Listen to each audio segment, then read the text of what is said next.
Boa tarde, pessoal, tudo bom? Bom, eu sou estatístico pela Federal do IBGE, né, a ENSE.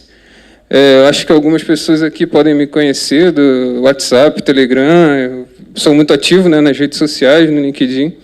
Eu tento disseminar bastante a estatística, né, venho fazendo palestras aí no Brasil todo. Eu fiz na Unicamp, aqui em São Paulo, fiz lá na minha faculdade, fiz aqui num evento aqui na semana passada, no Big Data Brasil Day, e eu vou fazer também no semestre de estatística da UF. Eu gosto muito, né, de falar da importância da estatística, sobretudo na ciência de dados, né, que é o tema da nossa palestra, né, estatística, motor do Data Science, que uma breve agenda histórica aqui da apresentação. Primeiro eu vou fazer uma apresentação, falar o que é Data Science, por que Machine Learning agora, Machine Learning e estatística, qual a relação, ciência de dados versus estatística, relação com CRISP-DM e cases, né? Então, a gente começa em 2014, eu comecei a fazer estatística lá na ENSE, né, que é a Federal do IBGE, a Escola Nacional de Ciência e Estatística. Lá no 6º período, eles permitem a gente estagiar só depois que a gente faz inferência estatística e conclui com sucesso, né? E aí eu comecei a estagiar lá na FGV, né, na Fundação Getúlio Vargas, onde eu era estagiário na Superintendência de Bens Públicos, né? E lá eu trabalhei bastante com índice de preços, né, que é muito utilizado aí para mensurar a inflação. Você tem aí o IGP da Fundação Getúlio Vargas, em geral de preços. Você tem também o IPCA do IBGE, que mensura inflação também, né? Uma metodologia muito parecida. E também serve para você deflacionar as séries históricas, né? O salário que você tem hoje, ele tem um poder de compra diferente do que você tinha no ano passado, por exemplo. E você consegue deflacionar para comparar as séries ao longo do tempo. Eu usei isso na minha monografia também, vou comentar. E lá no IGP, né, Índice Geral de Preço, ele é composto pelo IPA, o Índice Nacional de Construção Civil e o Índice de Preços ao Consumidor, né? Eu trabalhei mais com esse terceiro, tá? E lá na cesta de bens do IPC existiam itens como geladeira, TV, que quando ocorre um avanço tecnológico em alguma característica daquele bem, por exemplo, uma série de TV específica, ela não era smart e ela veio a ser smart. E como é que eu comparo o preço dessa série ao longo do tempo, né? Porque o smart, essa característica, ela agrega valor ao meu preço, né? E essa série ela era descontinuada, né? Porque a gente não tem como comparar o preço ao longo do tempo. E aí, qual foi a solução que a gente adotou lá? Coletar preços via internet, Ponto Frio, Casas Bahia, né? E a gente rodava mensalmente modelos que, na verdade, o modelo, ele diz exatamente, por exemplo, se aumentar em uma TV, em 1 polegada a TV, quanto que isso vai gerar no meu preço, né? O ganho marginal. Então, a gente sabe que, geralmente, esse microfone está falhando. Alô? Alô? Não, beleza, então. Série de preços, geralmente, segue exponencial. Por quê? Porque você tem TVs que custam R$1.000, você tem TVs que custam R$6.000. Então, você acaba tendo uma diferença grande, né? Então, você tem algo que é exponencial. Então, quando a gente tem algo que é exponencial, é muito difícil você prever, né? Então, o que a gente faz na prática? A gente trabalha com logaritmo para poder linearizar a série, né? Você traz os valores para uma série mais parecida, né? São valores mais lineares, e aí você consegue ter um maior valor de predição. Se você pode também fazer um teste de Box-Cox, por exemplo, ele vai te indicar a melhor transformação a fazer nos dados. Beleza? Aí eu me formei, né? Realizei minha monografia em precificação de imóveis no município do Rio de Janeiro. Eu falei, pô, se eu consigo fazer para geladeira e TV, por que não para imóveis, né? Aí eu tinha uma base de dados que foi me cedida da Caixa Econômica Federal, com os imóveis vendidos lá. Eu tinha as características dos imóveis e eu enriqueci. Características, no caso, são o quê? Metrificação, banheiros, número de quartos. E também eu enriqueci a base com dados do censo, né, que é uma base riquíssima de informações, onde eu pude coletar lá, achar lá a variável, coleta de lixo urbano, índice de desenvolvimento humano daquela região. E isso... Oi?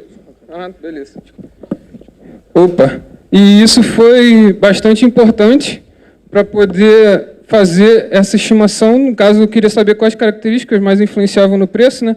E existe também uma diferença no preço. Se você, por exemplo, lá no Rio, se você tem um imóvel na Zona Sul, ele é muito mais caro do que na Zona Norte. Como é que eu incorporo isso no modelo? A gente geralmente usa variáveis dummy, né? Com N-1 categoria. Se eu tenho 5 áreas de planejamento, que é uma subdivisão geográfica lá no Rio, eu vou ter 4 dummies no seu modelo e você consegue incorporar essa diferença de preços, né? Então, a minha monografia foi sobre isso. Uma semana depois, fui trabalhar como analista de inteligência de mercado lá na Unicarioca, que é um grande centro universitário. Lá eu era responsável por 5 unidades da Unicarioca, e eu tinha base acadêmica, financeira e socioeconômica dos alunos e tudo mais. Lá eu fazia alguns relatórios em relação à infraestrutura, professores, socioeconômicos dos alunos também. E lá a gente também tinha uma iniciativa de modelagem que era: será que eu consigo dar uma propensão do cara me deixar ou não? No caso aí, antes a gente estava com uma variável quantitativa contínua, que era o preço, né? Agora a gente está com uma variável que é dicotômica, né? 0 ou 1, porque ou o cara evade ou não evade. E aí a gente trabalha com modelos logísticos, né? Só que aí a mesma abordagem, a gente tinha lá as variáveis acadêmicas, que são as notas dos alunos, e a parte mais em relação à academia mesmo, a parte de infraestrutura e tudo mais. Você tinha a parte financeira, que se o aluno vem pagando bem ou não, né, se ele é inadimplente ou não. E também tinha a parte socioeconômica. No caso, entrava aí as condições do aluno, socioeconômicas, também tinha a distância. Aí você consegue estimar. O modelo logístico ele vai te dar a propensão do aluno evadir ou não, né? Então aí você consegue realizar ações de marketing no sentido de: pô, será que ele está evadindo por causa da nota dele? Ele tem tirado notas baixas? Será que ele mora longe da faculdade? Será que eu consigo, alguma forma, diminuir ações de marketing para poder captar mais esses alunos, deixar eles não evadirem, né? Então, é alguma coisa nesse sentido, e foi lá isso que eu fiz. Aí eles começaram lá eu trabalhei muito com o Clementine lá, que é o antigo IBM SPSS e tudo mais, mas eu gostava muito do R, né? Então, e lá eles eram meio arcaicos assim, não deixavam eu usar R, porque eles falavam que não tinha suporte, né? Não era software proprietário e tudo mais. Aí eu fiquei meio bolado e resolvi sair. Aí com 6 meses no meu primeiro emprego eu saí e tudo mais, e também estava recém-formado, né? Estava com muita coisa na cabeça, eu queria consolidar. E aí eu comecei a fazer alguns cursos na internet, EDX, Coursera, e também eu queria tanto consolidar a parte da faculdade, como eu também queria apresentar na prática, que era com parte de consultoria, né? Então, eu precisava unir essas duas coisas. E aí foi que eu comecei a dar aula também, porque eu precisava me sustentar, né? E fazer consultoria. Foi um mundo novo, né? E eu criei também. Foi assim, eu comecei a estudar e eu vi que em estatística tinha um gap muito grande na área fiscal, nos concursos da Receita Federal e tudo mais. Eles não tinham professores que eram estatísticos. Então eu resolvi começar a atuar na área, eu consegui 10 alunos, lecionava via Skype, né? Em horários pré-determinados e tal. Meu investimento foi de R$315, porque eu tinha um notebook velho lá, eu comprei uma webcam da China de R$15 e comprei uma mesa digitalizadora para poder dar aula e pedi um quadro de amigo oculto para botar lá em casa também para poder dar aula.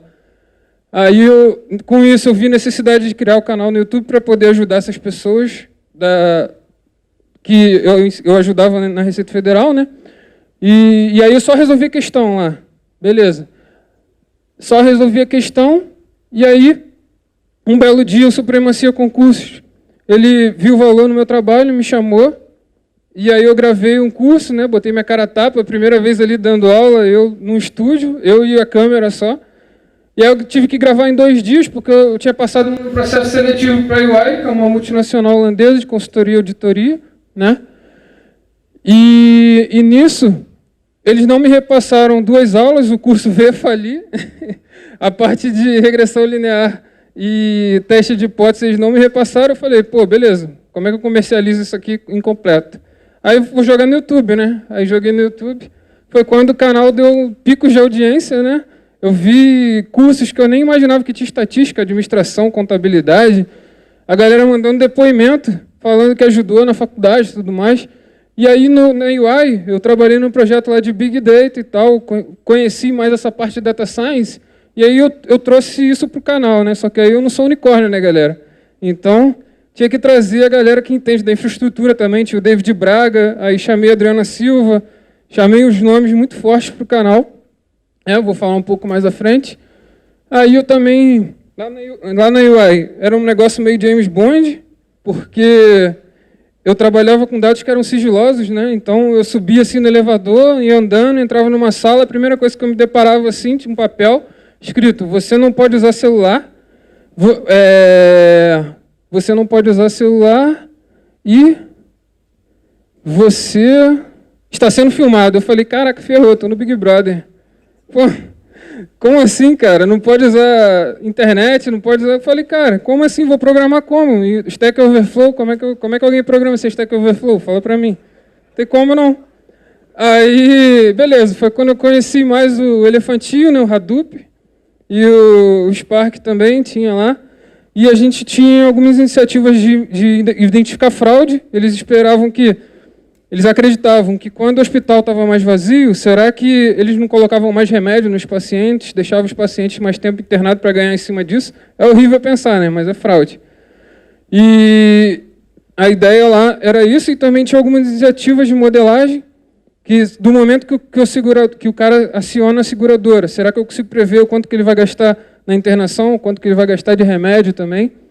E também teve um box plot que eu fiz assim para ver o consumo do remédio, né? O box plot você faz as cercas, né?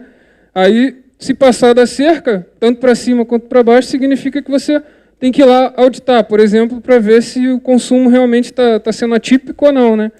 Então, é a estatística descritiva, tá? É bem tranquilo, assim, não é deep learning, não. Aí, lá na UI, eu fiz concurso do IBGE, aí, felizmente, eu consegui passar em terceiro lugar para analista censitário. Aí eu comecei a trabalhar lá na gerência técnica do censo demográfico, né? Fazia alguns relatórios lá, desenvolvia alguns aplicativos para questionários dos povos tradicionais, quilombolas, para ver saúde, ver acesso também das comunidades e tudo mais. Aí fiquei um ano e pouco, 1 ano e 6 meses no IBGE e tudo mais. Eu também dou aula no PC Excel, né, de Estatística e R, e agora também vou lançar um curso EAD em breve, né? Depois eu acompanho lá nas redes sociais. E beleza, mas o que é Data Science, né? Data Science, para mim, é um encontro de 3 grandes áreas, né? Matemática e estatística, ciências da computação e negócios. Matemática e estatística é você pegar a melhor forma de você coletar os dados, você analisar suas variáveis, você entender o comportamento, você conseguir expandir isso da sua amostra para a população, fazer inferência estatística, e você fazer processo de modelagem. Tá? Então, e ciência da computação, onde entra? Hoje em dia, a gente tem várias formas de armazenamento, né? Então, a gente precisa ter um armazenamento robusto e tem processamento em paralelo para poder ter uma entrega num tempo desejável. E o negócios é o quê? Pô, para que eu estou fazendo essa análise? Se eu não sei que eu estou fazendo análise, para que eu estou fazendo? Então, você tem que conhecer do negócio, você tem que entender do que você está fazendo para você até gerar insights, né? Então, a gente geralmente tem o banho de loja, né, que você conversa com os profissionais de outras áreas para poder entender do seu negócio para você desenvolver aquilo ali, né? Beleza. Por que Machine Learning agora, né? A gente vê aqui no Google Trends, ó, tem lá Machine Learning azul, Big Data, Artificial Intelligence, Data Science, né? Aí começa lá em cima Big Data, lá em setembro de 2015, né? E ele sofre um ponto de inflexão aqui em maio de 2017, aproximadamente, né? Vai caindo e sobe o termo Machine Learning muito em alta, né? Aí eu queria tentar explicar um pouco isso. Beleza. Como é que eu entendo isso? Antes a gente tinha pequenas massas de dados, né? A gente tinha ali planilhas de Excel, a gente tinha os dados ali em TXT e tudo mais, né? Não eram tão grandes assim. Hoje em dia, a gente tem 2,5 quintilhões de bytes são produzidos diariamente, segundo Big Data Analytics ali do Coursera, né? E não só isso. O que mudou, né, de fato, né? Mudou a forma de você captar o dado. Hoje a gente capta imagem, capta som, consegue analisar vídeo. Então, mudou ali. Cerca de 80% dos dados são produzidos. Fotos, vídeos, textos, tweets. A gente consegue fazer análise de sentimento. Lá no canal StatDados, eu pedi para um colaborador fazer um vídeo na época dos presidenciáveis para saber o que as pessoas estavam achando dos presidenciáveis na época. Tem lá um vídeo lá disso. Então, e antes a gente tinha dados estruturados, né? Houve também um barateamento do armazenamento, aumento do processamento. 1 GB de armazenamento custa 50 centavos de dólar hoje, né? E a gente tem clusters de processamento em paralelo. Antes o armazenamento era mais caro, muito lento. E o machine learning antes era só mais uma área de atuação. Hoje em dia tem investimento bilionários de grandes empresas, IBM, Microsoft, Amazon, Facebook, Nvidia, né? Então, houve uma mudança bem grande, e eu acredito que eu atribuo a isso aquela subida em relação ao Big Data, né? Beleza, mas Machine Learning e estatística, qual a relação? A gente tem aqui ó, uma metodologia, elencando uma pesquisa aqui do KD Nuggets, falando sobre Analytics, Data Mining e Data Science Projects. Qual é a metodologia mais usada, né? Ele está ali, CRISP-DM, né? É uma comparação ali que vem se mantendo desde 2007 em primeiro lugar. E a própria, tem outras ali, KDD Process e tal, mas CRISP-DM é muito mais relevante, né? E eu queria tentar fazer um paralelo aqui com a CRISP-DM e a estatística. Beleza, aqui do lado a gente tem uma análise um ciclo de análise de estatística, né? A gente tem a população que tem as características, né? A gente vai tirar uma amostra que a gente acredita que seja representativa se ela resguardar as proporções da população, tá? E aí a gente faz ali um paralelo com o Business Understanding, a gente vai entender do negócio para poder entender depois do dado que você vai coletar, né? Então você tirou uma amostra, você vai fazer uma análise descritiva, ou seja, vai entender o comportamento dos seus dados, vai estudar as variáveis. Ali tem o Data Preparation, será que tem muita... Eu observei no meu dado lá que tem muita variável faltante. Será que eu vou colocar essa variável na minha análise? Será que, por exemplo, eu não posso, às vezes, colocar só a média? Existe um viés de não resposta muito grande no censo, que é quando as pessoas... quando se pergunta sobre renda, né, as pessoas que têm maior renda, elas tendem a subestimar esse valor ou omitir também, né? E como é que eu faço? Coloco só a média? Não, porque a gente sabe que esse valor é muito maior do que a média. Então a gente vai estar subestimando ali, certo? Beleza. Então a gente tem que preparar, será que tem que transformar a variável, fazer KPIs, né, indicadores de performance, e entre outras coisas que a gente vai ficar nesse ciclo de ficar preparando o dado e entendendo o dado. E até a gente chegar na fase de modelagem, né? Aí aqui, na análise descritiva, a gente tira uma amostra e aí a gente quer expandir esse resultado para a população. Do momento que ela é representativa, eu consigo inferir sobre a minha população. E aí depois a gente faz um modelo, né, que é uma redução da realidade, tá? A gente vai tentar entender o problema de uma forma mais reduzida e tem um erro associado, né? E aí a gente tem que avaliar esse modelo.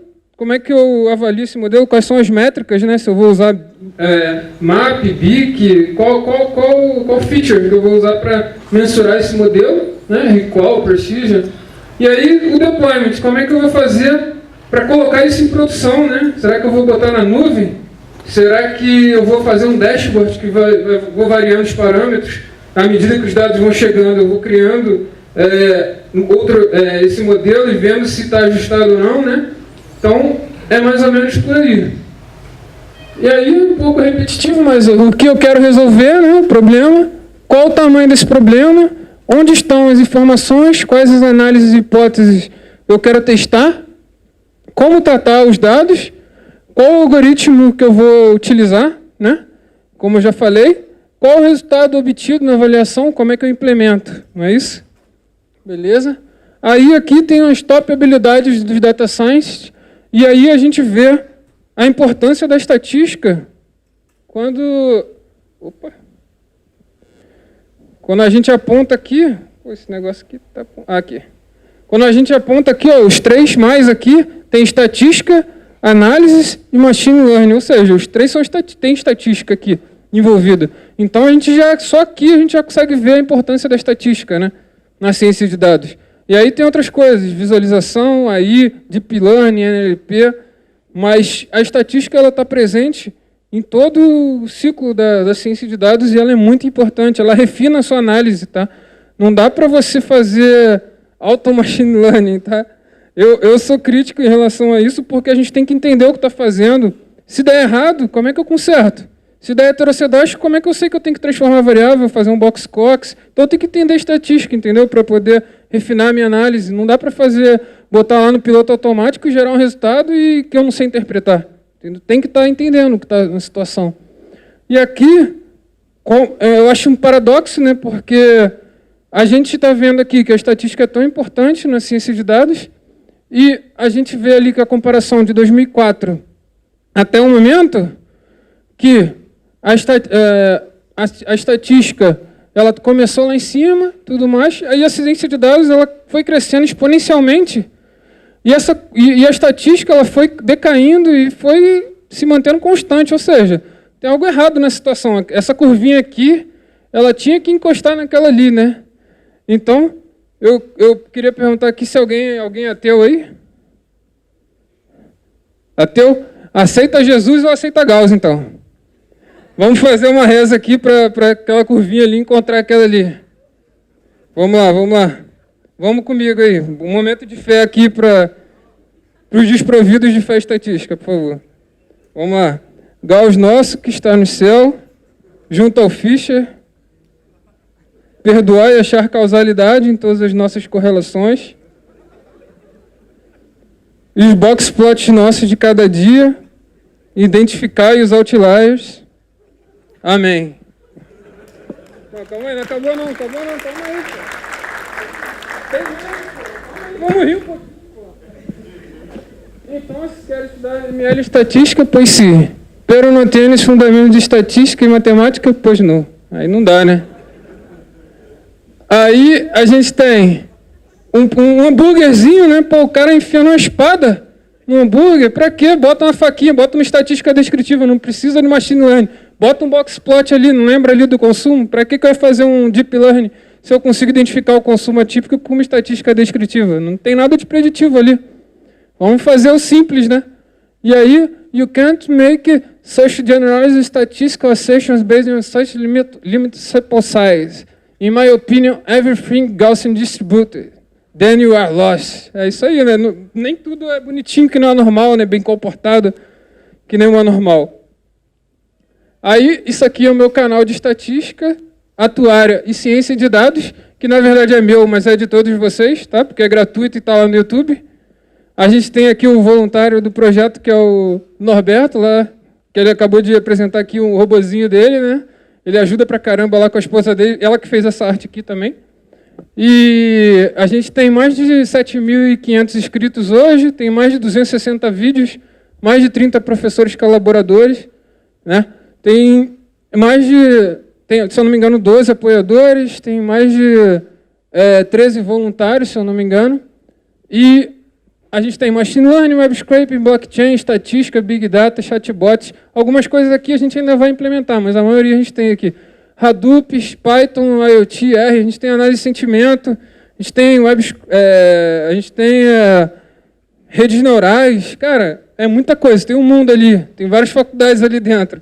Só o meu tem aquele curso que eu falei que eu joguei no YouTube, são 18 vídeos, desde estatística descritiva até teste de hipótese. Teste de hipótese? Não, teste de hipótese só tem uma parte porque os safados não me passaram. Aí onde estudar estatística, né? Tem o Veduca, tem um curso muito bom de estatística, tem o DataCamp, está acabando meu tempo ali, mas tudo bem. Coursera, Udemy, EDX, Data Science Academy, tem Minerando Dados, tem o Neuron, tem muitos cursos, e inclusive se apeguem ao Busab também, que ele é um livro fundamental assim, de estatística, formou vários estatísticos, e acho que ainda vai formar muito mais, e não só estatísticos, como outros profissionais da área. Eu acho muito enriquecedor a ciência de dados como um todo, que ela abraça muitas áreas, e todo mundo está se tornando um pouco mais analítico, e eu acho muito legal, assim, ajuda muito na vida das pessoas.